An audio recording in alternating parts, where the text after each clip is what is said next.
जेव्हा समाजात अधर्म वाढतो तेव्हा त्याचे सर्वात मोठे परिणाम स्त्रीशक्ती आणि येणाऱ्या पिढीवर होतात. अर्जुन आज युद्धाच्या अशा भयंकर सामाजिक परिणामाबद्दल बोलतोय जो विचार करायला लावणार आहे. आज आहे दिवस 34 आणि श्लोक 41. अधर्माभिभवात कृष्ण प्रदुष्यन्ति कुलस्त्रिय स्त्रीषु दृष्टासु वार्णेय जायते वर्णसंकर.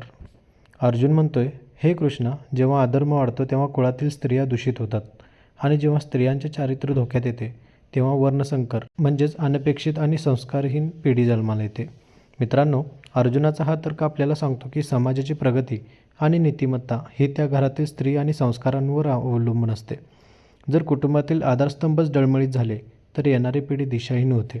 संस्कार जपण्याची जबाबदारी ही केवळ व्यक्तीची नाही तर ती पूर्ण संस्कृतीची आहे. स्त्रीचे रक्षण आणि आदर करणे म्हणजे संस्कृतीचे रक्षण करणे होय.